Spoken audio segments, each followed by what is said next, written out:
and the implications. And we just started recording, so I'm going to do that again for people who already heard it. Hello and welcome. I'm Lara Friedman, President of the Foundation for Middle East Peace. Welcome to today's conversation. Welcome to the Panopticon, Israel's systematic surveillance of Palestinians and the implications for the world. Some quick housekeeping before we get started. As always, the format for today's webinar is going to be a discussion between the panelists and myself and maybe each other. We're going to end at 1:30. It's being recorded and live streamed on Facebook. Greetings to all those who are joining us on Facebook. I have my own questions, but in addition, I'm eager to take audience questions. You can submit those via the Q&A function at the bottom of your Zoom screen, and I'll do my best to work those into the discussion. Don't put your questions into the chat box. I'm not keeping an eye on the chat box. However, you should keep an eye on the chat box because my colleagues in the background are going to be posting resources there throughout the webinar, and that will be useful to you. Lastly, we have enabled closed captioning for people who prefer or need to read to follow the discussion. So, brief introduction. For anyone who has been living under a rock, the context for this webinar is the following. A series of major stories broke over the past week or so about Israel's cyber surveillance of Palestinians, from hacking the phones of human rights defenders and officials to increased monitoring of Jerusalemites to the mass deployment of facial recognition software against Palestinians in the West Bank. So today we're going to do a deep dive into each of these cases and their broader meaning for cyber warfare, surveillance, and human rights. So to discuss these issues and their broader implications, we are very proud to have in conversation with me 4 experts, 3 of whom are visible right now, and the 4th one is definitely trying to get in right now. The technology is not cooperating, so we hope to have him. So hopefully we have with us Andrew Anderson from Frontline Defenders, Marwa Fatafta from Access Now, Avner Gvaryahu from Breaking the Silence, and Sophia Goodfriend from Hamla. You can see full bios on our website. Just very briefly, Andrew Anderson is the Executive Director of Frontline Defenders. Marwa Fatafta, it leads Access Now's work on digital rights in the Middle East and North Africa region as the MENA Policy Manager. Sophia Goodfriend is a PhD candidate in anthropology at Duke University with expertise in digital rights and digital surveillance in Israel-Palestine. And she joined Hamla, the Arab Center for Social Media Advancement, as a researcher in the summer of 2021 to investigate the impact of digital surveillance on Palestinian Jerusalemites. And last, we have Avner Gvaryahu, who is the Executive Director of Breaking the Silence. So again, we're waiting for the technology to cooperate to let Andrew in, but in the meantime, I'm going to ask the panelists to go ahead and each one of you just take a couple of minutes to introduce your organization and what it does, because the audience that is is interested in the surveillance and technology issues, I suspect not all of them are completely conversant in the organizations that focus on Israel-Palestine. So Marwa, why don't you lead off? Thank you so much, Laura, and hi, everyone. My name is Marwa, and as Laura introduced me, I work for Access Now. For those who don't know us, we are a global organization working to defend and extend human rights in the digital age, or as we know, as digital rights. And so we work on issues related to surveillance, privacy, freedom of expression, among other issues. And I'm very pleased to be part of the conversation today. Thank you. Avner? Hi, great to be here. So I'm the Executive Director of Breaking the Silence. We're a group of former Israeli soldiers who have come together since 2004 to shed a light on the reality on the ground through the perspective of those carrying it out. So not of victims, but victimizers in this case. And through our experiences trying to end the occupation and definitely not better it, as we'll talk about, I'm sure, this evening. And Sophia.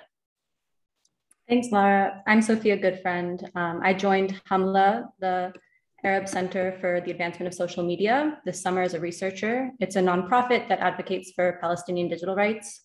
Hamla studies and researches issues related to Palestinian digital rights and also provides hands-on digital activism and digital security capacity building to Palestinian activists on the ground and civil society here in Palestine.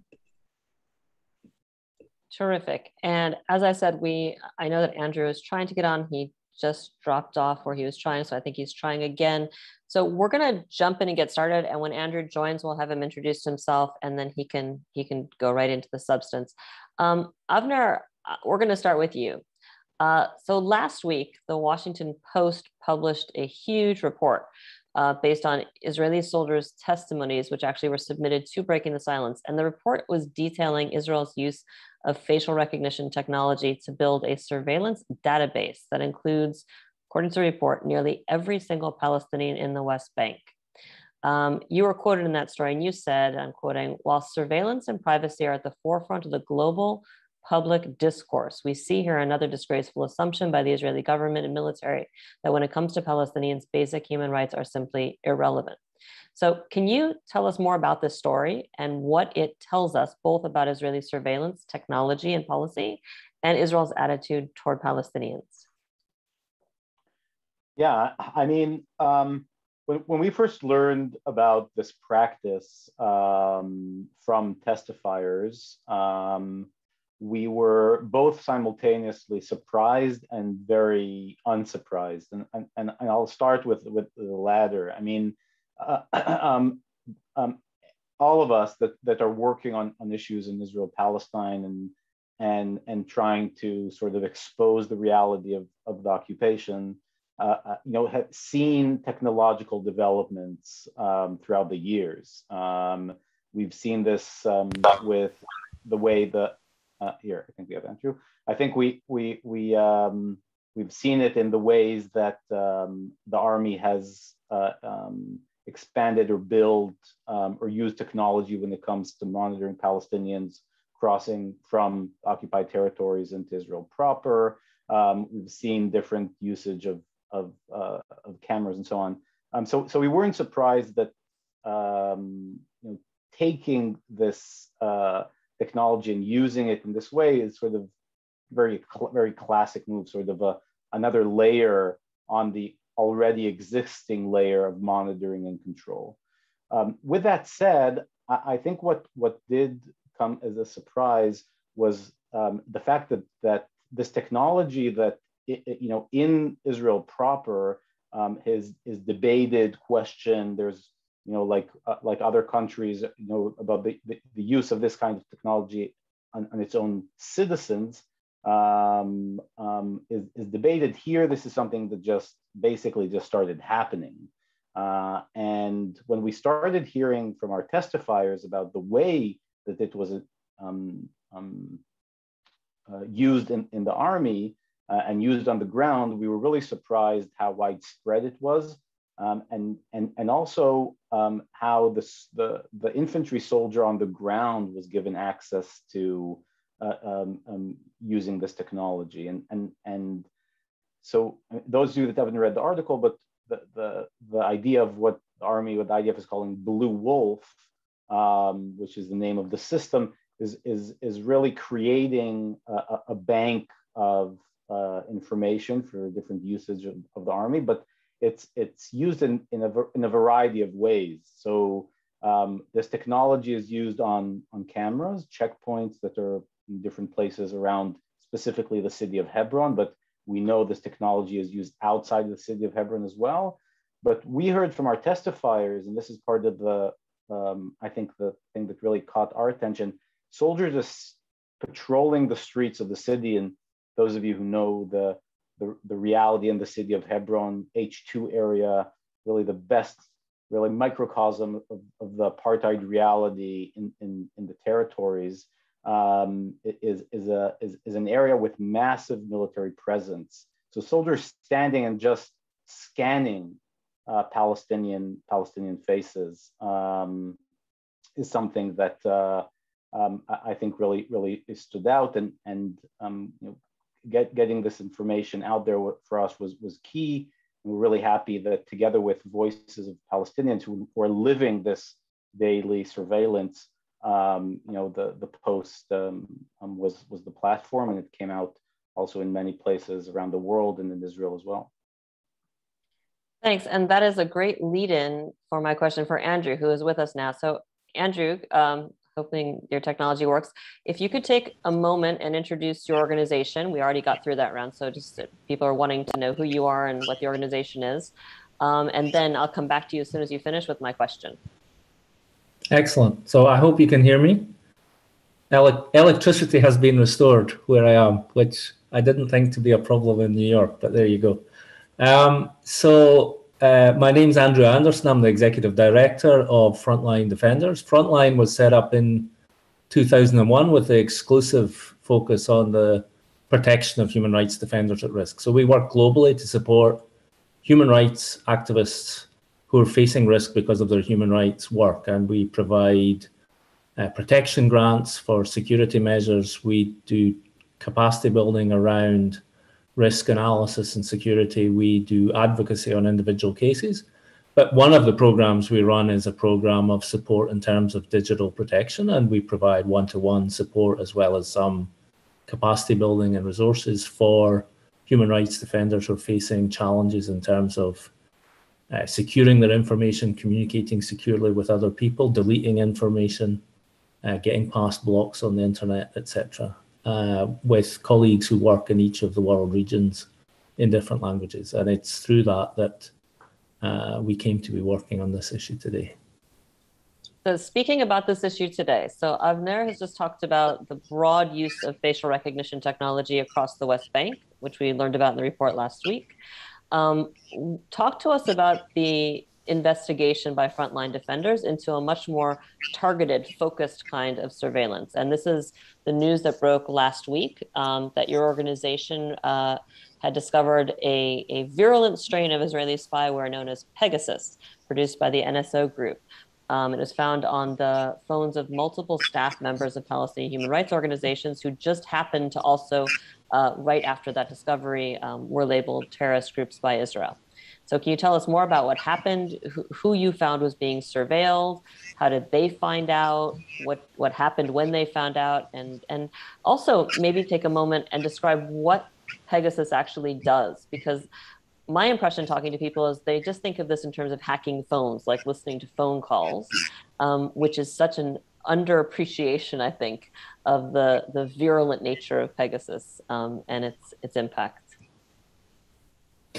Yeah, I mean, the timeline is in itself interesting as to when the defender from Al-Haq first reached out to us regarding suspicions about their phone, and then the sequence that included the listing of the Palestinian human rights organizations as terrorists. But in terms of our engagement, my colleague Mohammed Al-Muskati, who is our digital protection coordinator for the Middle East and North Africa, who's working with human rights defenders in the region on a regular basis, was contacted by someone from Al-Haq. They had concerns about their phone. He did some analysis on that phone. That analysis indicated the presence of Pegasus. In discussion with Al-Haq and others, he then analysed a further group of phones, making 71 in total. We identified 6 that we were confident had definitely showed indication that Pegasus had been operating on their phones. It should be noted that our capacity to do that is with regard to iPhones. So some of the Android phones might also have been compromised, but we weren't able to confirm or deny that. But of the 6, 3 of the human rights defenders have agreed to have their names published. 3 of them have preferred not to have their names published, but they're all part of the 6 human rights organizations who were labeled as terrorist organizations. It includes Ghassan excuse my pronunciation, Halalaika from Al-Haq, Ubay Al-Aboudi, Executive Director at Bisan Center for Research and Development, and Salah Hamouri, lawyer and field researcher at Adamir, and 3 others. So we got that information fairly quickly, but we wanted to be absolutely sure. We went to Citizen Lab, who are based at the University of Toronto and who are leaders in the field of analysis of some of this thing. They did a peer review of our work. We also went to the Amnesty Tech Lab, who also did a peer review of our work. It all confirmed our diagnosis that there had been hacking using Pegasus on the 6 phones. It's maybe important to say that we can't prove who hacked the phones. We can have our suspicions. I think it's interesting that even some right-wing parts of the Israeli media have not been any doubt about who's involved in doing this, and have indeed raised concerns about this being done, including on some phones that have Israeli numbers, because the defenders are based in Jerusalem. So it's quite interesting how that has played out, I think, after the report was published. And of course, it's not that defenders in Israel are not aware that their phones and our other communications and devices are under surveillance and potentially going to be hacked. I think the Pegasus spyware, as you said, is particularly pernicious because it gets access to everything that's on your device, and also has the potential to compromise anybody else that you're in communication with. So it's very likely that Israeli citizens who were in touch with these human rights defenders have also had their devices compromised as a result of the use of the NSO spyware. It's part of the reality for human rights defenders.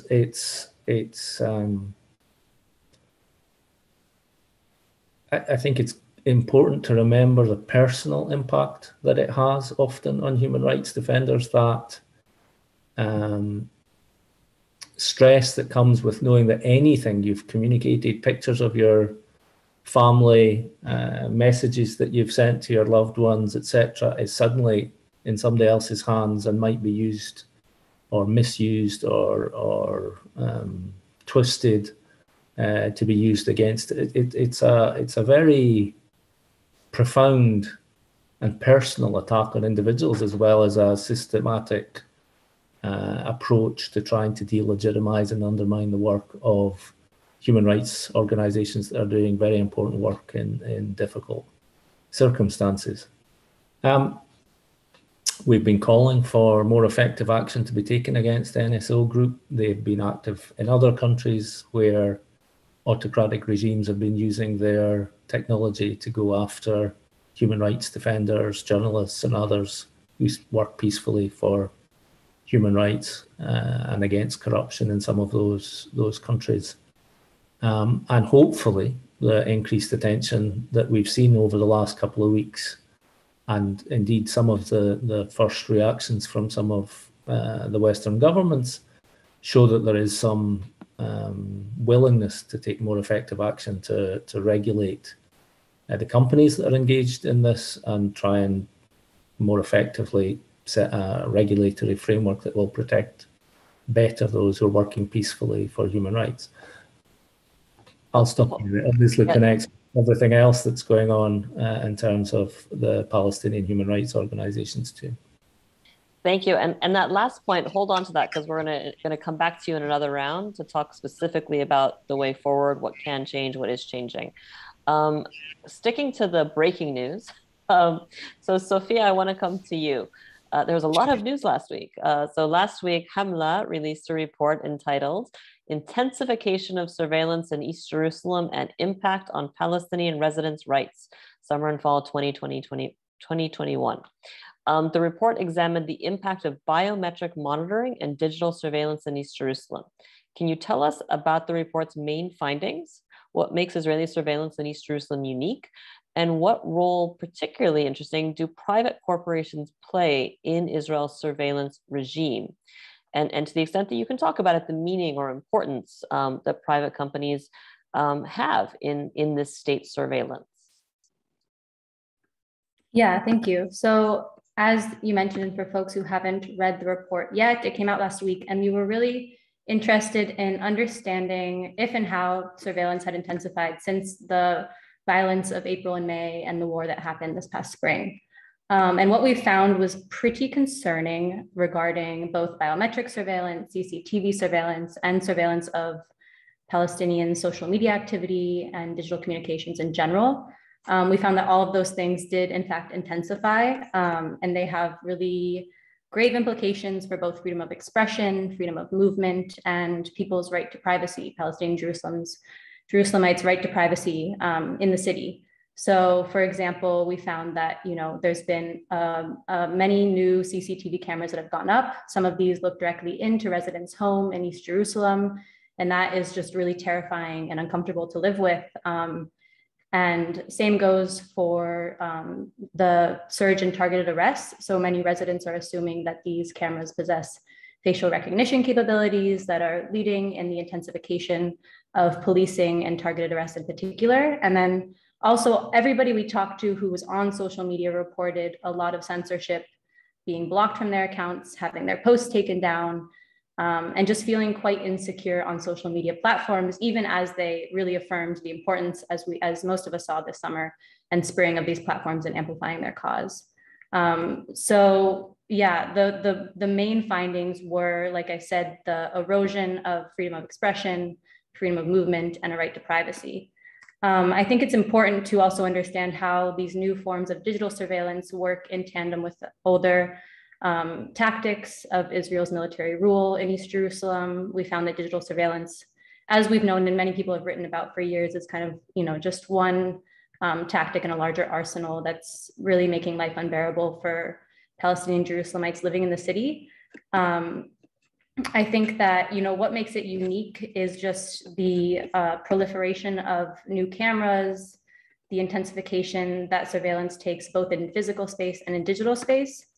And then also just the ways in which Palestinian Jerusalemites lack, basic recourse to civil liberties and basic political rights as permanent residents of the city and not as citizens.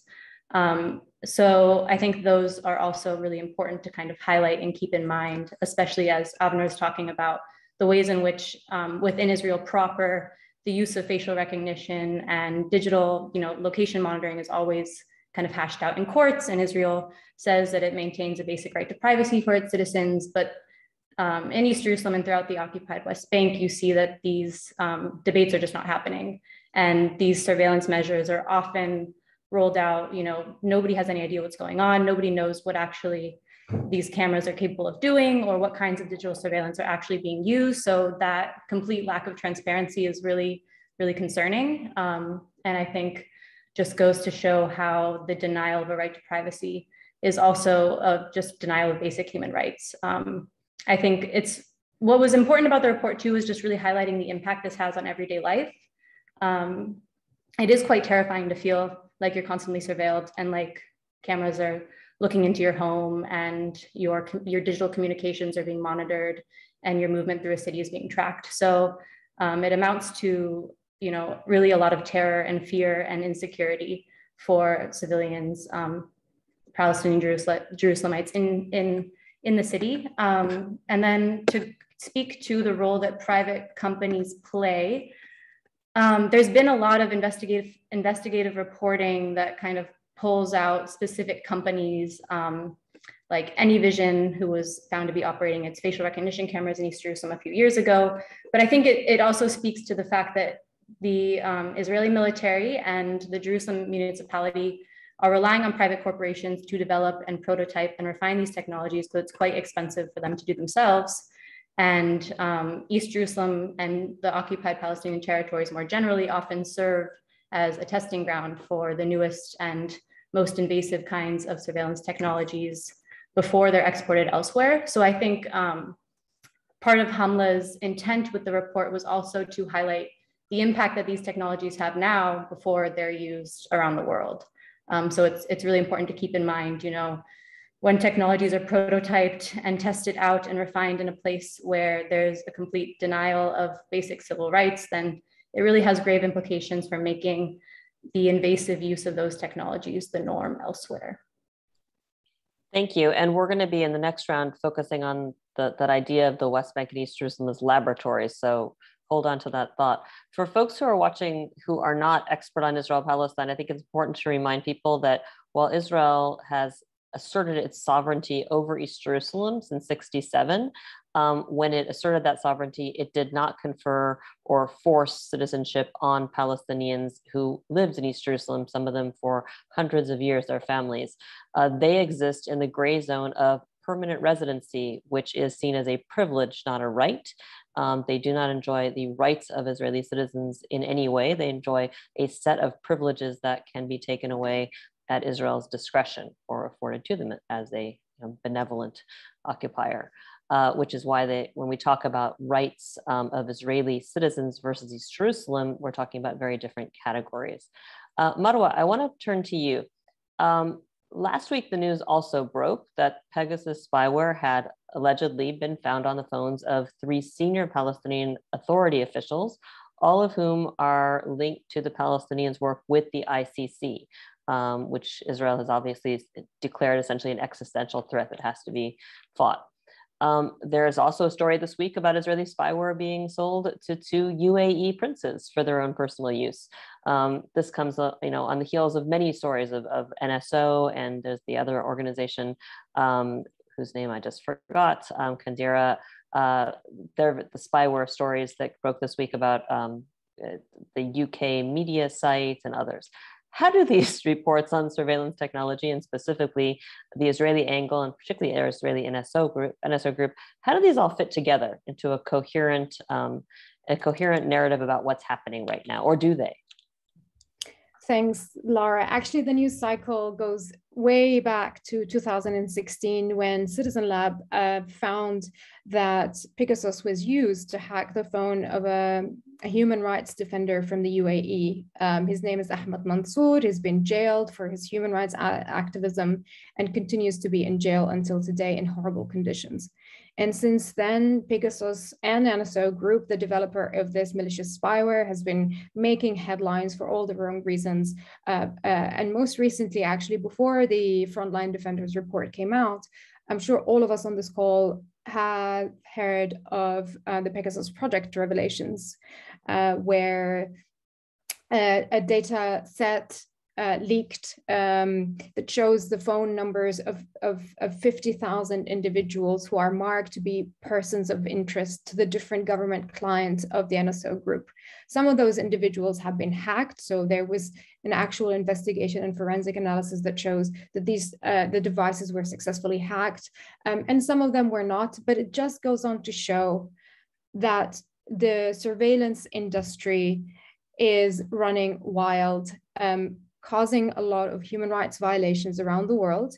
And I think it's important to note that the NSO Group is not the only company out there. As you mentioned, there's another Israeli company called Kanjiru, but many, many others coming not only from Israel, but also from different other jurisdictions. And this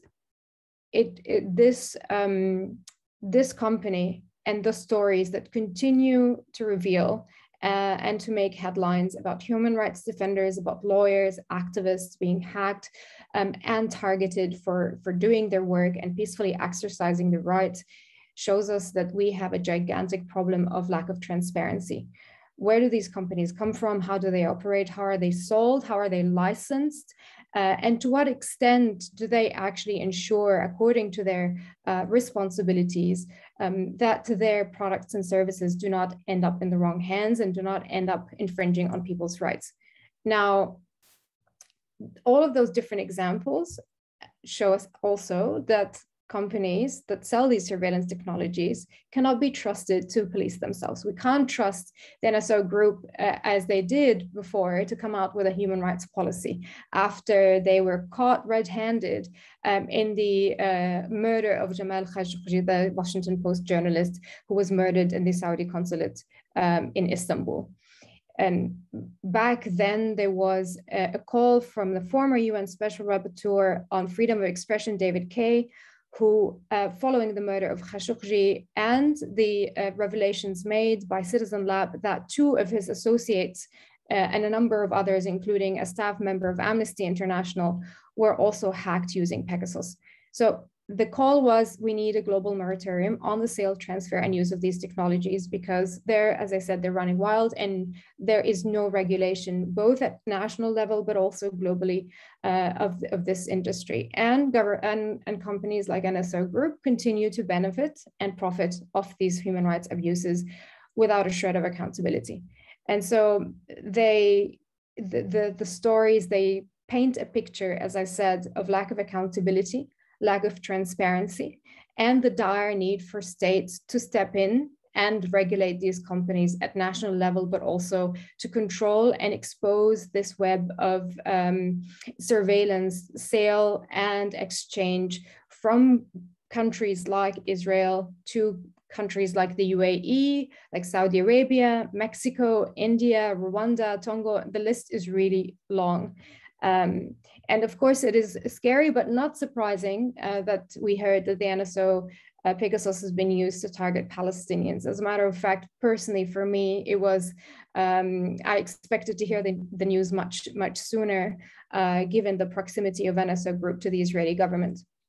And the last point I want to raise is that, of course, the Israeli government holds or bears a responsibility in the sense that it's the host government that regulates and gives export licenses to NSO Group. And there has been massive effort done by civil society in the past to pressure the Ministry of Defense that gives the NSO Group the license to export its technologies, to revoke the license. And unfortunately, all of that effort has been denied by the Tel Aviv District Court, who said there is no proof of the NSO Group's services or products, namely Pegasus, being used to facilitate human rights abuses. So there are different pieces to this surveillance puzzle, but it's worrying. And as Andrew said, it has a real price on people's personal lives, but also on the wider communities in which they work, function, and serve and communicate.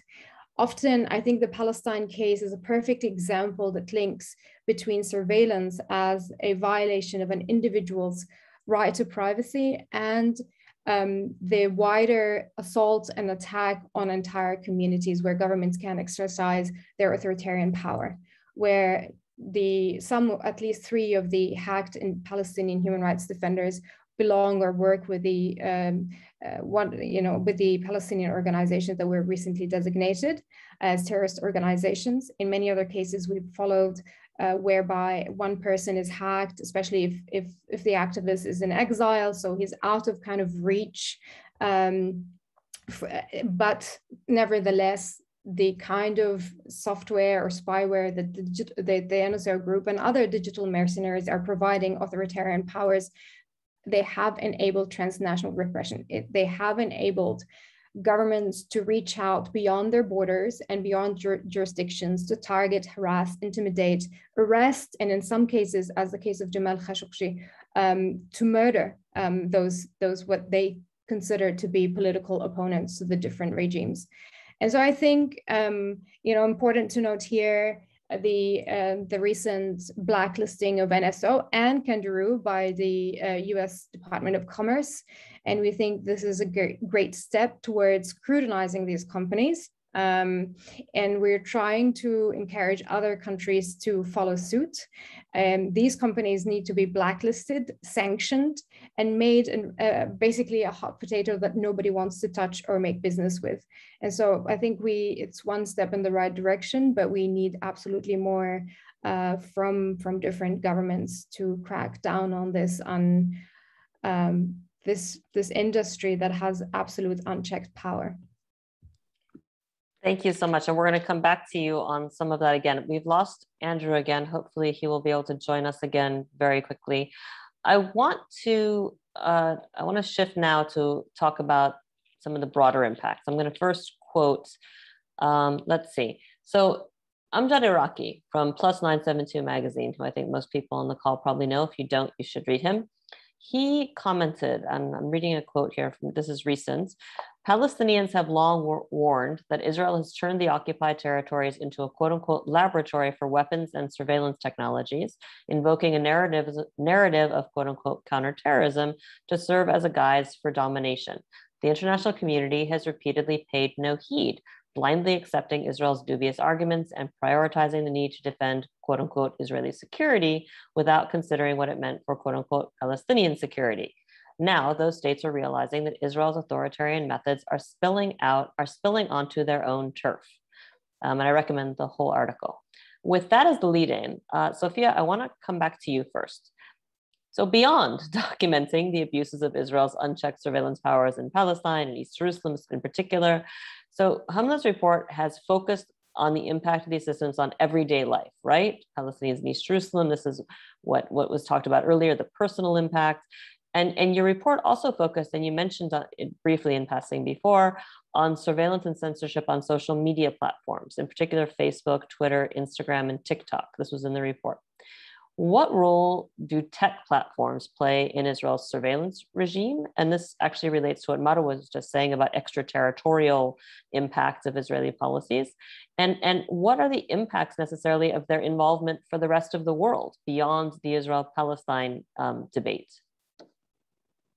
Yeah, so as Hamla has been documenting for quite some years, there's a few ways in which these platforms are aiding in the surveillance of Palestinian communities across the region. One of which is this reliance on algorithms that are really inefficient, developed in contexts that are very far away from the Middle East more generally, and Palestine in particular, and algorithms that inadvertently, some might say, criminalize Palestinian political speech. So relying on algorithms that can't pick up the nuance of a dialect or context, and will ban, censor words like martyr or Hamas, even when they're used by journalists or somebody reporting on current events or just saying something unrelated to anything incendiary.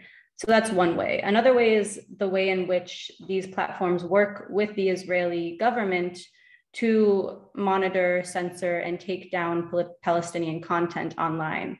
There's a few ways in which this happens. There's a cyber unit. The Israeli government has a cyber unit that closely monitors Palestinian users on social media platforms like Facebook and Twitter and TikTok.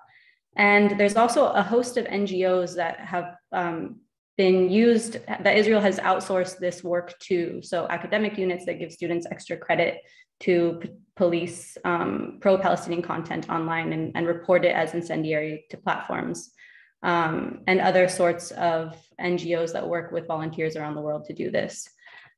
So all of these things result in really just the over-policing of Palestinian speech by both the platforms and the Israeli government. For everyday users that we spoke with, this results in users themselves policing their speech online. So this means that a lot of people that we talked to, a lot of people who were interviewed for the report were scared to post on social media, were scared to use platforms like WhatsApp because they know that they're owned by Facebook, would, do common things like spelling words differently to avoid being censored, but really just a gross infringement on freedom of expression and freedom of speech in digital space, which I think compounds the sensation that many we talked with that they couldn't speak out in physical space as well, or gather to voice their opinions or protest, because those actions are also criminalized. So you have these platforms that are purportedly, which I think many of us would agree are not actually neutral spaces, working in collusion with the government to criminalize and crack down on speech that they deem incendiary when it's really a gross violation of fundamental civil liberties. And I think the implications for this is normalizing these kinds of collusions between governments and tech platforms. There's already within Israel, there's a big overlap between the government and tech platforms, with high-level people who have served in the cyber unit, then going on to work for Facebook's oversight board and determining the corporate definitions of hate speech. So all of these kinds of overlaps also have pretty egregious implications for everyday users. And what we found, what seemed to be a systemic kind of silencing of Palestinian users on social media platforms. And I think that, the normalization of these kinds of collaborations is what is most concerning, especially when we see similar things happening around the world. Thank you. And actually leading back to Marwa, so first of all, I want to talk a little bit more about the impact that you see Israeli policies and technologies having beyond just their impact on Palestinians. And that has to do with the export, but also the model that it serves, the normalizing, given that Israel is seen as a liberal Western democracy, the normalizing of the use of these technologies, that piece of it. I'd also be interested if you could address this normalizing of the algorithms. And many of us who are not in Israel, Palestine, who are outside, have seen this with, warnings put up on, tweets, where an article from, a mainstream, publication that's talking about something about Palestine ends up getting a warning, or materials being censored or blocked on Facebook. This extends beyond people who are actually in Palestine. If you could address those two things, and again, going back to the framing for this round, the degree to which Israel is using the occupied territories as literally a laboratory to develop, test, and perfect these tools, and then export them worldwide. Yeah, there are different aspects to this issue. So on the one hand, we're talking about surveillance technologies being developed in occupied territories. And here I want to step back and share a bit more in regards to the legal system that allows for these, for the deployment of these kind of technologies that actually in other jurisdictions or other countries around the world would be outright banned.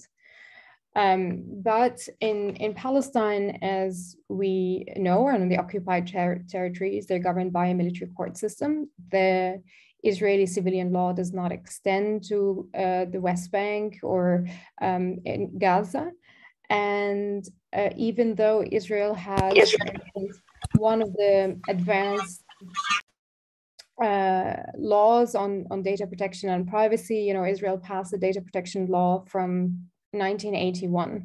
None of these laws and protections apply to Palestinians in the West Bank, on the one hand. On the other hand, Israel is also signatory to many human rights treaties, most prominently the International Covenant on Civil and Political Rights, ICCPR. They signed the treaty, I believe, in 1966, ratified it in the early 90s, and yet they maintain a very interesting interpretation of the treaty.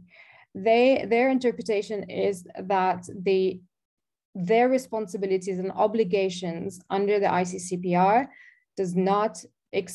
cannot be extended extraterritorially.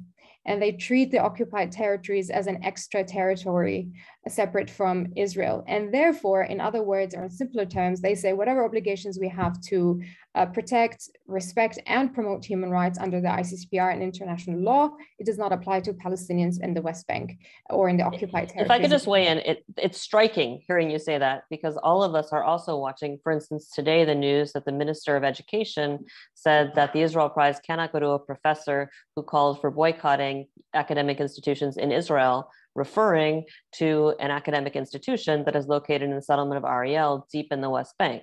So simultaneously, Israel increasingly through its laws and its practices treats the entire West Bank as indistinguishable from the territory of the state of Israel, but for this purpose says it's got nothing to do with it.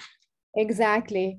And that opinion or that interpretation of the law has been rejected by the Human Rights Committee, which is the UN body responsible for monitoring the implementation of the ICCPR by state members, and by the International Court of Justice. And now, so that situation is practically ripe for the Israeli authorities and the Israeli army in particular to collect data as much as they wish, in whatever formats and ways they would like to. They can coerce Palestinians to submit their data. They can use the fact that many Palestinians depend on the military administration to process permits. In the COVID-19 pandemic, for instance, there was an application called the Munassiq app, which means the coordinator. It was an app that you as a Palestinian who wished to cross a checkpoint to go to Israel. There are many Palestinian construction workers or Palestinian families that live on both sides of the Green Line that would require this kind of permission or permit from the Israeli authorities. And with COVID-19, everything was shut down. So your only way possible was to download this app. And this application is so invasive. It's if you read on its privacy policies, it basically says, you know, you as a user are responsible. You basically waive your right to privacy because your information might be processed for security reasons.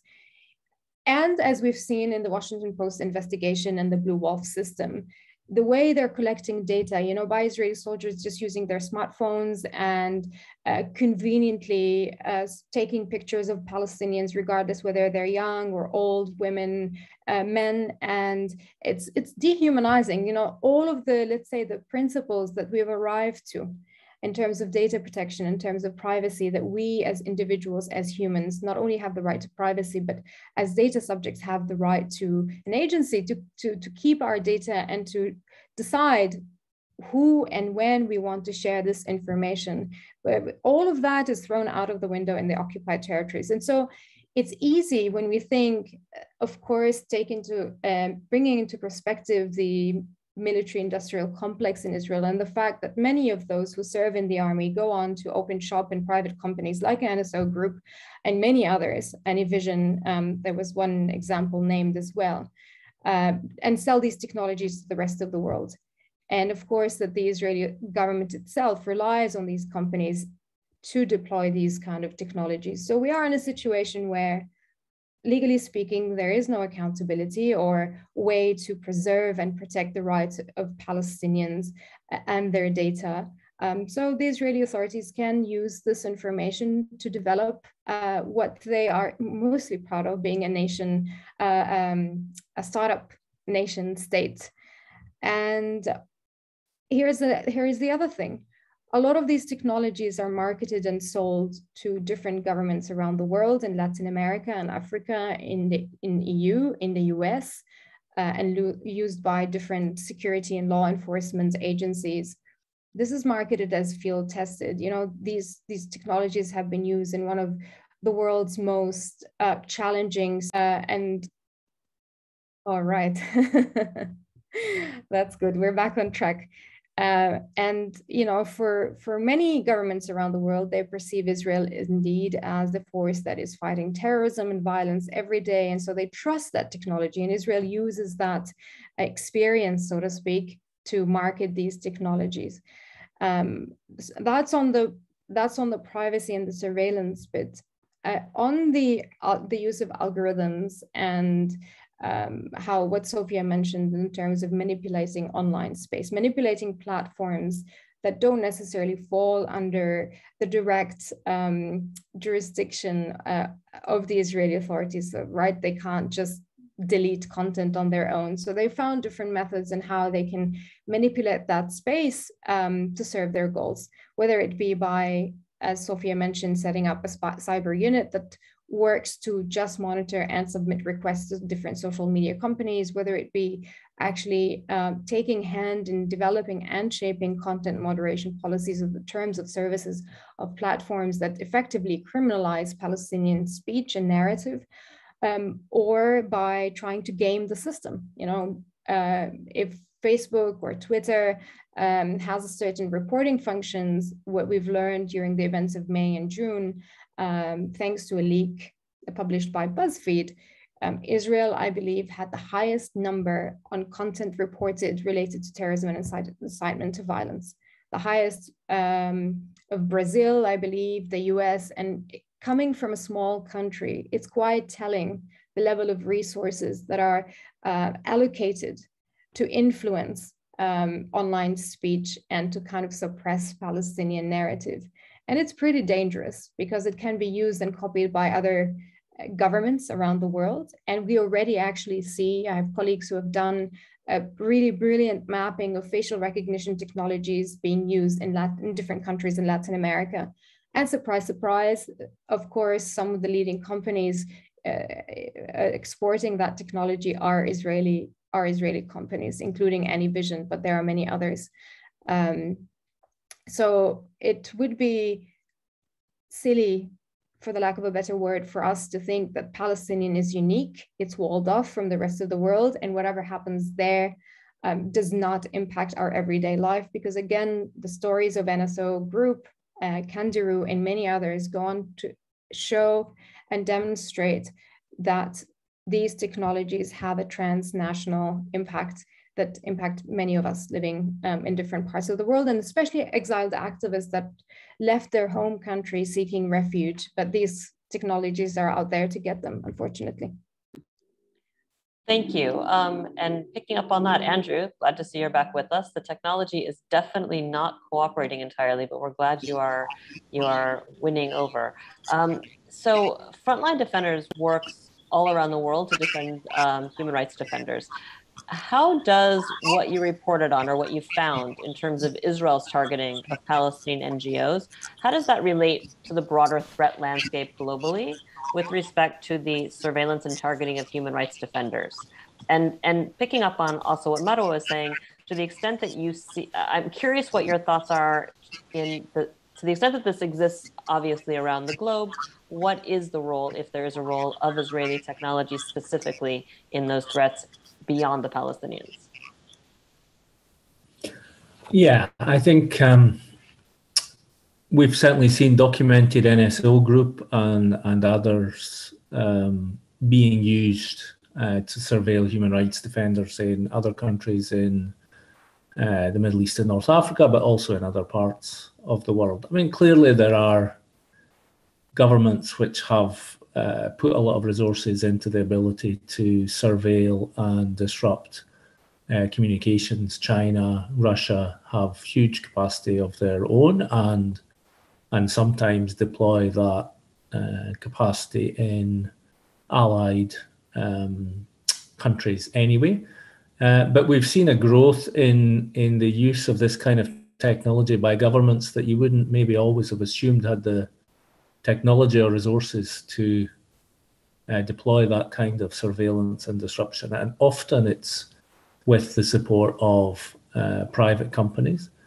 There have been some that have not been Israeli, but Israeli companies, unfortunately, are to the fore. One of the things we've been doing from the side of Frontline Defenders is calling for stronger regulation of the behavior or the way these companies operate.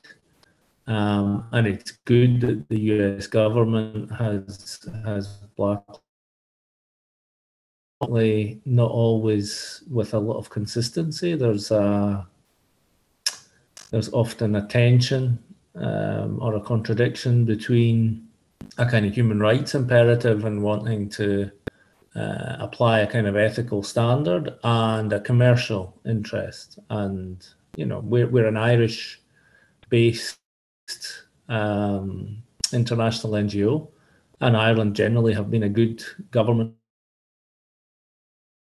in terms of supporting work for the protection of human rights defenders, but they also have a key part of their economic strategy is about being attractive for, amongst others, IT and social media companies. So you have that kind of challenge of getting governments who regulation, but at the same time don't want to be having a negative economic impact by regulating some of the activities of private companies. So it's a depressing challenge. I think there is greater awareness. I think that the recent combination of different stories in the last couple of weeks with regards to Israeli companies is, it's depressing, but it's also hopefully gives a greater impetus to efforts for stronger regulation. But yeah, it's a struggle to get more effective action on these things. I think we have to continue to try and provide practical support to human rights defenders in these contexts. It's one of the reasons that Frontline Defenders was engaged with Al-Haq and others and is with human rights defenders in other countries across the world to provide advice on secure ways of communicating, on ways of deleting information, on helping people delete accounts or restore accounts, etc. Because we think it's really important to try and support defenders who are trying to navigate this minefield. And the reality is that the big governments or the well-resourced governments and some of the companies that are linked to them are always going to be developing new technology or new ways.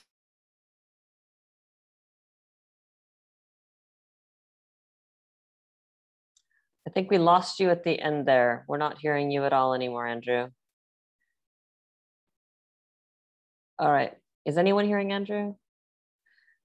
Okay, so we're not hearing you at all anymore. So we're going to come back to you in just a minute. So hold that thought, pointing out, I think, the problem, which is that the problem is only a problem if they get caught. And as they continue to develop, it will continue to be a problem. But we're going to come back to you again in a second, Andrew. Avner, I want to come to you. I'd love to ask you to expand a little bit on the idea we've been talking about of Israel using the occupied territories as a laboratory for surveillance technology. In that vein, I will say one of the most alarming details, I think, for a lot of people that came out of the Breaking the Silence reporting and out of the Washington Post report was that the IDF has given settlers access to what sounds like an enormous amount of private data of Palestinians. So even if one argues that the state has legitimate need, which is questionable, it appears that this information is getting into the hands of private actors, which it doesn't seem like there's any justification for that. Can you talk about what you've seen in terms of the breadth and level of surveillance practices, how they've expanded, and specifically the relationship between the IDF and Israeli government and the settlers when it comes to surveillance? And also, can you touch upon the other maybe most alarming thing, the kind of thing that people just get jarred by, which is this reporting of photographing people and particularly photographing children. And since the report came out, there's another case that's all over the headlines in the past 2 days, a video that came out, which is not unique, but it just came out this week, of IDF soldiers essentially breaking into a home in Hebron at night and assembling, I think it's 12 Palestinian young children and having them say cheese while they're being photographed. It is just this, one is left almost without words seeing this video. So if you could comment on all of those things. All of those things, I'll try. I will say, and I promise that I'll get to the two other points. Just on the point of NSO, I mean, I think it is important to remember that, again, this is from publications and from, I think, general public knowledge. It seems as if the Israeli security forces have their own technology. So I think part of the question is who is actually using NSO on the Palestinian organizations? What was this, the government using some gongos, right? Like government NGOs or right-wing bodies? Was it right-wing bodies themselves? Some names were thrown out there. And I think that it is important because we've seen in the past couple of years, definitely in the past 10 years, we've seen a real sort of hand-to-glove relationship similar to the military and the settlers, that we'll talk about in a second, but the government bodies and right-wing organizations that are sometimes doing things that the government doesn't necessarily want to do on its own. So I think that's something to think about and to take into consideration. And I think especially, it was really interesting to hear everyone on the panel. I think the point about regulations is regulation is key, but just to keep in mind that the regulation is very important, especially to your first question, Lara, about sort of the exporting some of this technology. It will be irrelevant when it comes to regulations over Israel and the IDF, unless it's not about regulations, but about sanctioning or so on. But I think it is just important to keep in mind that the Israeli military probably has these capabilities, which makes it, I think, even more of an interesting case. In terms of your question, look, I want to be honest. I've heard this claim for many years. This claim or this notion that Israel is using the occupied Palestinian territories, the Palestinians themselves, as sort of a slab, and it never sat right with me. I mean, it was always sort of something that I thought about a lot and sort of connected to a lot of the things that we were reporting, but I think it always sort of anchored back to that's not the main purpose. I think that with the latest reporting, and definitely us diving in the past 6 months or so into Blue Wolf, White Wolf, and Hebron as a smart city and a pack of wolves, all these sort of this terminology used, I've shifted. I think that there still is a distorted concept of security, which leads the Israeli military, the administrations when it comes to basic lack of respect to Palestinians' rights, human rights, basic lives, and so on and so forth. But I do think that we are seeing a shift. I think that in the same way that Hebron is a lab, and Sophia talked about this, and this is many people, and I'm sure Sophia have heard this, or all of you guys have heard this process of Hebronization of places, right? So I think that we can really see, everything Sophia talked about in East Jerusalem is obviously a very, very prominent reality in Hebron. And I think it makes a lot of sense that we see, it doesn't make sense, but it makes sense that this is happening, that we see this spilling into other places, Hebron as a lab. But I also think that I'm much more in the place where I definitely see a lot of our actions in the territories being done in order to use them in other places, even though I'm still not necessarily sure if that's the main motivation. I do still think the main motivation is to maintain our permanent control over the Palestinians. And if on the side we can also make profit, then I think that's happening as well. But I think it's sort of like it's a feature, not a bug. Let's say whether it is the organizing concept, it is a feature, not a bug of continued Israeli domination in these areas. Definitely. With that, I definitely agree. And I think the point of many times we see the lab or as sort of something that we're exporting externally, obviously. But I think it's also very, very interesting when we talk about the dynamic between the military and the settlers. And I think they're similar to the right-wing organizations in the government, we really see this reality of hand to glove. I think there's a lot of actions on the ground where the state, the military, Ministry of Defense has actually given control to the settler communities. There are areas in the West Bank where the settlers sit on the radios of the military and the police, where they're an integral part within the security forces. This is generally the case. Special security coordinators that are paid by the state and so on. So when we talk about White Wolf, this totally fits into this concept. We've been dealing last couple of months, a year, with a spike in settler violence, which has always been part of the occupation, but for a bunch of different reasons, we see an increase in violence and the settler violence, not only in the outskirts of communities, but really deep within communities. The South Hebron Hills is a real hotspot for that.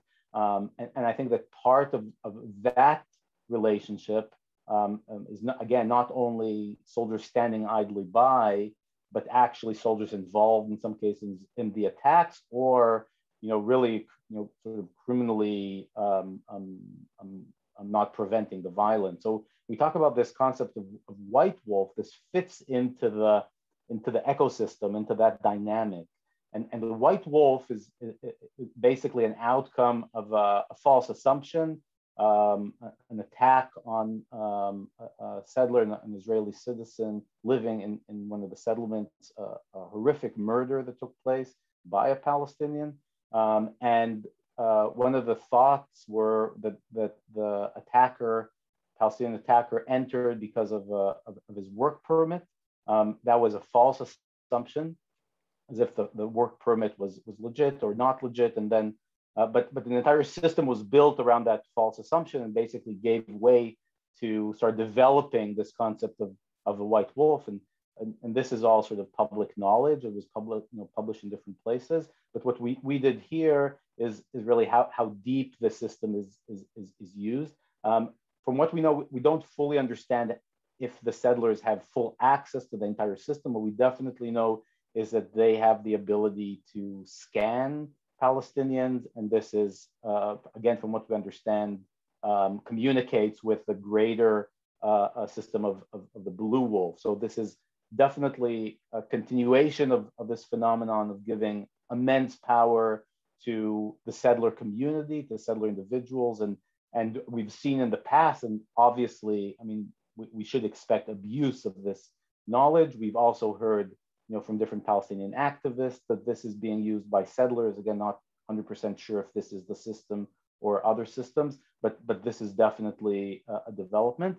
And addressing children, the pictures of children, and specifically what the video that came out that the research from B'Tselem documented, a case from September that was now published. Again, as you mentioned, Lara, these are incidences that are not isolated. We've seen them in the past. 2016, there was a similar video published by B'Tselem. We have a soldier who testified to us that was part of a similar, exact same operation that B'Tselem published. So, I mean, this has been going on for a very, very long time. We don't know that the photos taken there were taken as part of the Blue Wolf system. Maybe yes, maybe no. The Blue Wolf system is on, from what we understand, not on soldiers' own cell phones and not on cameras, but actually in a special, unique sort of unit. But it definitely could be the case. And I think it's definitely a good question to ask. What are we doing with this information? I will just tie up my answer and say that we do know that the military in January promised or said that they're going to stop this process of mapping of Palestinian homes. This was not the reason that they entered this house. I mean, it wasn't a mapping operation, but it is, I think, important, not in order to better the occupation, obviously, but in order to show the cracks within the systems, because the military will constantly say, we need to do these operations. And I think showing the facade, or uncovering the facade, or showing the arbitrariness of this reality, I think is key. And questioning what is the IDF doing with these photos? What are they used for? Are they being put within the system, even though maybe they weren't taken with the Blue Wolf? I think is definitely something that we're going to continue, putting our focus on. Thanks. And I think it's also just worth observing as we talk about facial recognition technology in the West Bank. You're mentioning the surge in settler violence, the spike, which is settler violence is ongoing, but we have a spike right now around political and the olive harvest and all that. And there are pictures and videos all over the internet of settlers, full face visible, engaging in vandalism, violence, and whatnot. And the IDF and the Israeli government seem completely unable with a full face photo to do anything with that in most cases. So it's the sort of politicization of the surveillance technology is pretty clear. In this last round, I want to talk about what can, must, should be done. Andrew has given up. He has had such challenges. I feel terrible. It's as if someone didn't want him to participate, and we are so grateful he managed to participate for most of this. I want to very quickly just quote him, and this is something that he said in the context of the press release about Pegasus being used against the Palestinian NGOs. He said, and I quote, "The exposure of illegal spying on peaceful Palestinian human rights defenders coming on top of baseless claims about terrorism against internationally respected human rights organizations emphasizes how important is the continued support of the international community for their legitimate work. Surely this episode will serve as a stark warning against any deployment of the term terrorist, in quotes, against any human rights defender anywhere in the world, and renew efforts to rein in the use of spyware against human rights defenders, journalists, and other civil society activists." So in this round, I want to talk about that. I'm going to start with you, Avner. We have 15 minutes, so you guys have time to develop ideas. breaking the silence was established to shine a light on Israeli practices and policies in the West Bank and to really help, by doing so, achieve accountability and change. What sort of accountability do you think can come out of the reporting that we saw this week about Israeli surveillance technology in the West Bank, the facial recognition? And is it possible, and this is me looking for a sign of hope, given the rising global concerns about privacy and out of control of surveillance, is it possible that Israel, which, as we've talked about before, Israel, the world has chosen not to confront with respect to its violations of Palestinian rights, is it possible Israel has now accidentally stumbled into an arena where other nations, at least those who are worried about authoritarianism and illiberalism and surveillance, are going to finally see their own vital interests directly at stake, and they may actually find that there is meaningful pushback? Those are all great questions. I mean, I think that looking at the latest reports, I think there's a very stark, different effect that we see, in the international arena and in Israel. I mean, again, shouldn't be a surprise, but I live here. This is my home. This is my community, and I think it's very alarming to me that I wasn't surprised that the Earth didn't shatter when we came out with a report, or the Washington Post came out with a report with our help around Blue Wolf. But I do think that it was interesting, and I'm really trying to figure that out as we're learning about the effect and extent of NSO, Pegasus, and so on and so forth, because there I feel that there's more of a potential, sadly, not for mass concern for other minority rights or Palestinian rights or other human rights defenders, but a direct effect on Israeli lives. And I think that it's a conversation that's maybe only starting, even though this has been going on for a long time.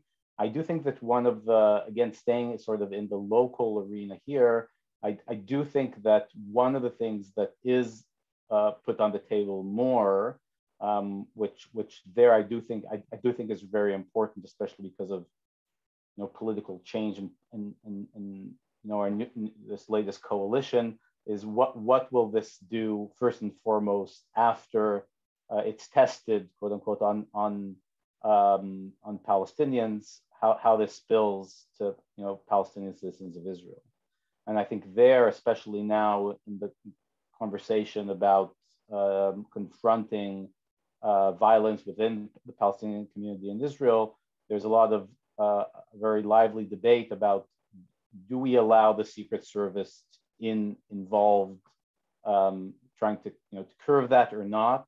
And I think that that's a make or break conversation, but will definitely define if we're going to start seeing more of these tools that we've been discussed today used on Israeli citizens. Obviously, as Sophia mentioned, the precedent of these Jerusalemites is obviously there, so it won't be a difficult leap.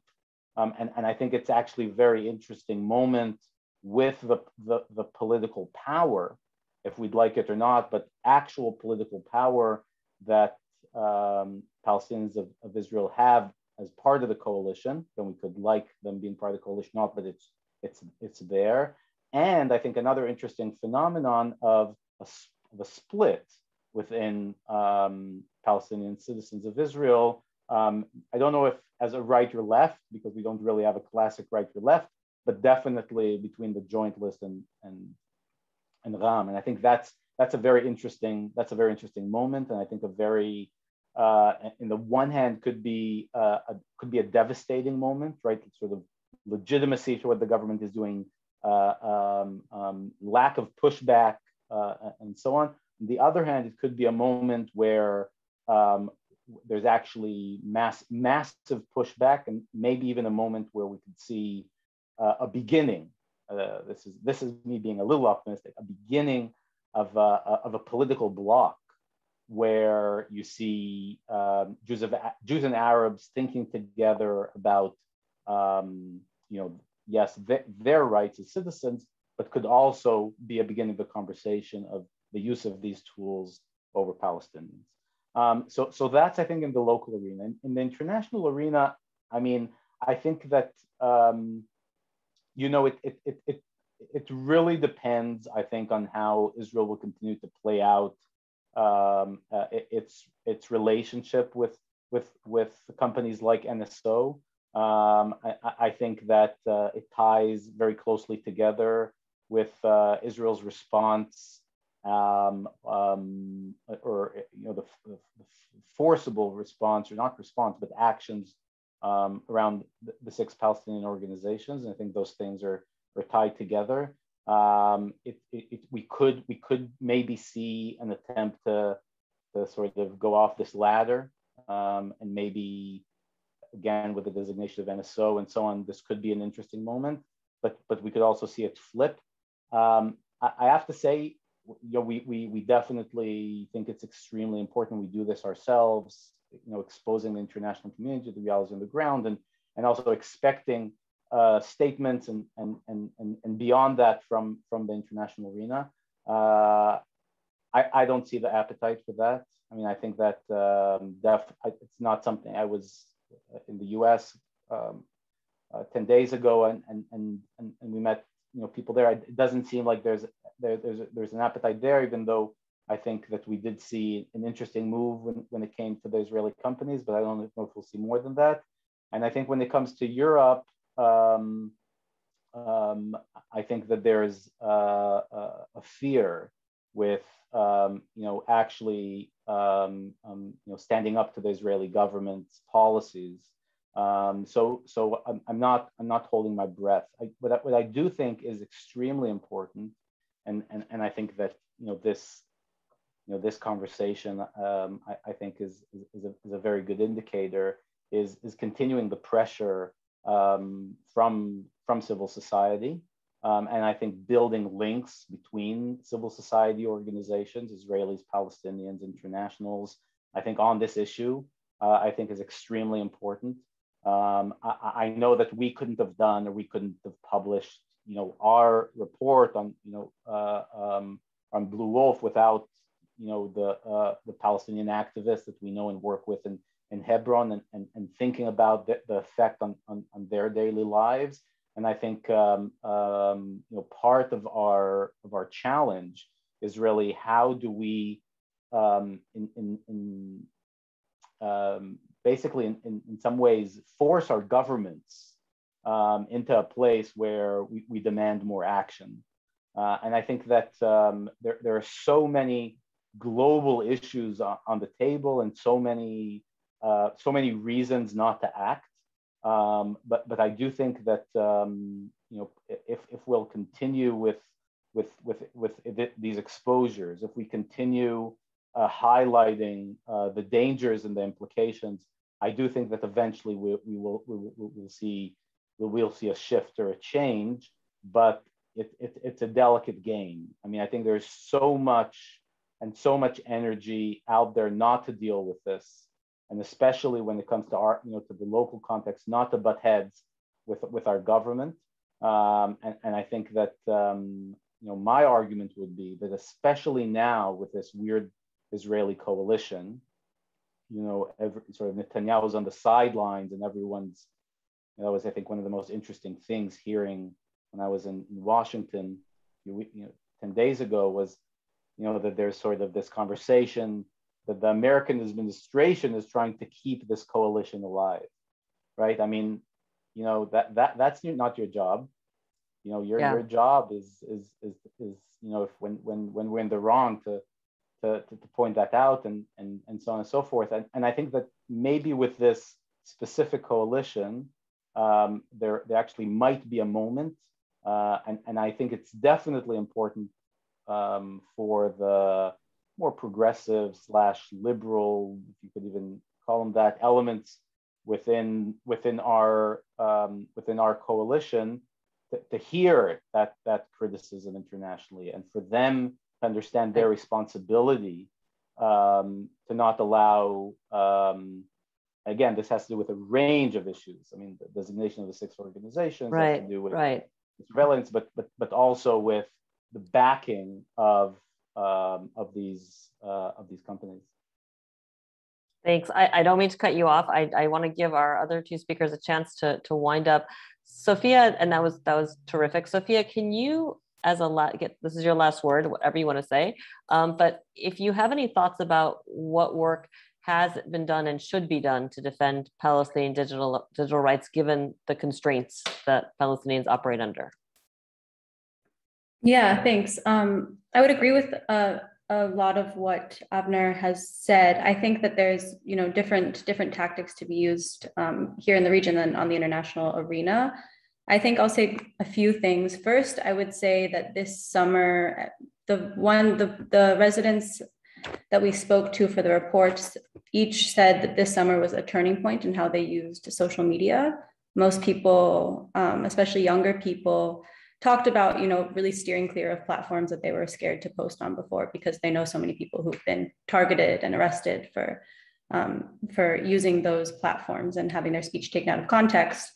But I think the critical mass that we witnessed this summer of activism online and the proliferation of, citizen journalists and young influencers from East Jerusalem taking advantage of these platforms was quite compelling, and did make a big difference in both drawing attention to the ways in which Palestinian speech is censored and is blocked and taken down, and also allowed a lot of people to use platforms that are inhospitable to Palestinian speech in general and still take them to their advantage. And I think that was a heartening turning point. It's definitely didn't solve problems that we continue to face with those platforms, but it did kind of mark a shift in how a lot of the Palestinian Jerusalemites that we spoke with in the report viewed the platforms and the power that they have, despite them still being insecure and criminalizing their speech nonetheless.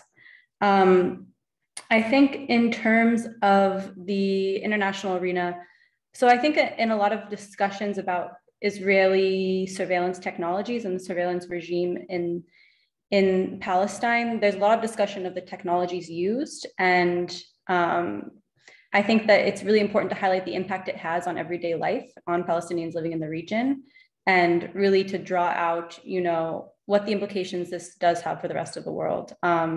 So I think that's one arena that civil society organizations here have been doing and should continue to do. But I think it's incredibly important to just draw those connections, because Lara, I think you touched on this earlier, but this does have implications for the rest of the world. And to continue to draw out those connections and talk about what the erosion of a right to privacy here means for people in different countries globally is quite important, especially as we are continuing to draw connections between the specific companies operating and the specific technologies. And I think to that end, it's really important. What the NSO, all of the news surrounding the NSO group since 2016, but especially in the past few months, has really demonstrated is, for people who are paying attention to it, is the complete lack of international regulation on the use of so many of these surveillance technologies. And I think there's a continuous appetite for news about the NSO group, because it really does highlight that disjuncture and the need it highlights how international law has not kept up technological innovation, and the real importance and need of adequately regulating what is a really terrifying cyber espionage industry. And people, I think, are realizing around the world the way in which it's really running wild. So I think using ongoing reporting and advocacy that has and continues to happen to really put pressure on international law to catch up with technological innovation today, especially around surveillance technologies, is key. But as Avner said, it's a different scenario and context here in Palestine. So definitely much more work is still needed to be done on that front. Thank you. And Marwa, you're going to get the last word. I will just say, listening to all of this, I am struck by how much this sounds like the conversations that we have in other contexts around arms control. This really is an arms control discussion. sort of masquerading as a technology discussion, which speaks to something that Andrew referenced earlier. There's economic difficulties in getting people to deal with, which is very similar to the weapons trade. And there are also all sorts of self-interest arguments from governments that want to retain control to build, so that even liberal governments can do things that are problematic. So Marwa, I want you to, in this last few minutes, and we can run over, you get the full time, to sort of wind things up, whatever you want to talk about, but I'd be interested in you winding this up with this idea of what can and should be done in terms of regulation, in terms of pressure, how much the grassroots can do, whether there are levers in international law that actually can have impact and what those would look like. And then we'll end there. Thank you so much, Lara. So since I'm given the task to conclude this webinar, I want to actually extend my appreciation to you in framing this conversation in a way that many Palestinian activists, including myself, have been calling for many years. And that is the surveillance, the impact of the surveillance or the proliferation of the surveillance technology around the world does not end with the one case of an activist being hacked. The whole supply chain needs to be exposed.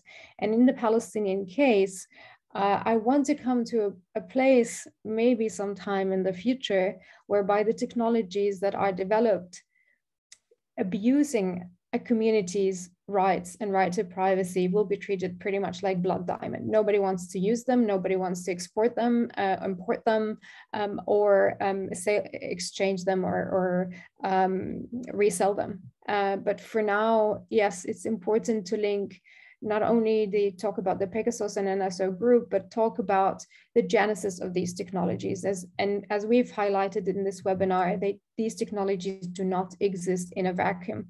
They exist in an extremely human rights abusing environment where Palestinians' rights to privacy, but also dignity, human dignity, and many other basic rights are completely eroded and systematically ignored. So that's very important to keep in mind. And I guess on a Palestinian level, as a Palestinian activist, but many of us on this call who work on Palestinian rights, let's keep exposing and unearthing these connections. Let us unearth and understand and unpack, not only for us, but also to the rest of the world, to those who are skeptic, maybe like Avner used to be, when we talk about Palestinian being used as a laboratory, because that's not an exaggeration. It's based in facts, it's based in the lived experiences of Palestinians in every day. And we need to just make sure that this is documented for the rest of the world to see. Now, on the international arena or on the global level, as I said before, we are in a situation, as we see again and again, where surveillance technologies are running amok and they're being used right, left, and center by whoever wishes to have or own these technologies and has the money, basically, to own them and to use them for whatever purpose. And that's why I think many civil society organizations, including Access Now, have renewed the call for a global meritorium on the use, sale, and transfer of surveillance technologies until there is indeed a global human rights mechanisms that regulate this technology and the use of it in a way that does not infringe on people's rights. It's a huge challenge indeed. The implementation and the enforcement of that. I really hope that we won't continue in year after year of hearing about NSO group and the oppressive technologies that it's exporting to the rest of the world continue to dominate headlines until finally governments take to action. And as I said, I think the step that the US took regarding NSO is a very interesting and important step. And hopefully companies like NSO Group, Kanjiru, but many others would be held accountable for their role in facilitating human rights abuses worldwide. This being said, to what extent would Israel be held accountable, as in the Israeli government? I am skeptic, and I don't think there is indeed an appetite by different state members or different governments to hold Israel accountable for that specific part given the wider perspective and the fact that Israel has never been held accountable for any of its human rights crimes or war crimes that are well documented by many organizations, both local and global. And the fact that, you know, during the Pegasus Project, there was an interesting revelation that Macron, the French president, and 14 members of his cabinet were hacked or marked as persons of interest. And yet, the only thing we've heard that the Israeli government sent an envoy to Paris to discuss the revelations and or the impact of these revelations, and that the French government then said, you know, we're going to handle this discreetly, is a testimony to the fact that even when national security comes into question, there is still hesitation for national governments to take action on Israel.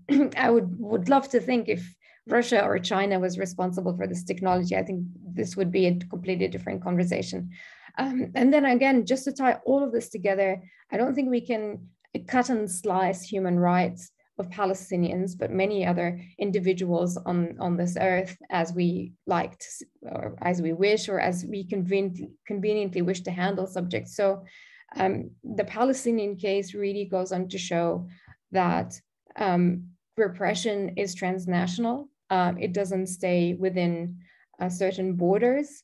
Whatever happens to Palestinians in the occupied territories might be exported to other governments and many other governments, countries. And I wish that there will be norms developed in the future that criminalizes and bans the use of some of these technologies. And actually, as a matter of fact, and I wanted to bring this earlier, facial recognition technologies are dangerous. They facilitate mass surveillance. They are inaccurate. So let's think about the Blue Wolf app that signals to a soldier whether a Palestinian is a threat or not by certain colors. We can't trust technology to the extent that they can be used for whatever purpose, including for law enforcement or security purposes.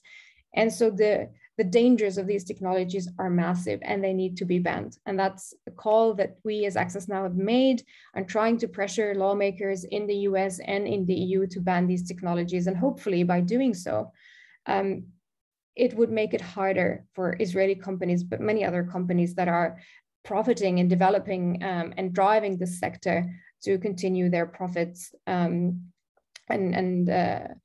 while abusing people's rights. And so on that note, I just want to say thank you again and happy to be involved in this webinar. Thank you, Lara, and everybody who organized this webinar. Thank you so much, Marwa. And we're going to end here. I want to say thank you to Andrew, who is no longer on the webinar, but he was terrific. We were honored to have him. Marwa, Avner, and Sophia, thank you for talking with us today and sharing your expertise. Thanks to everyone who joined us, who watched, or who will be listening to this event in the future. We're glad to share the conversation with you. Please check back at our website, www.fmep.org, for a list of resources that were put into the chat relating to it. And also heads up, we have another webinar tomorrow, which you should check out. It's entitled The Nakba and its Generational Impact on Palestinian Lives, Memory, Identity, and a Future Rooted in Justice. You can find out information about that and register at www.fmep.org. And with that, we will end here. Thank you all. Until the next time.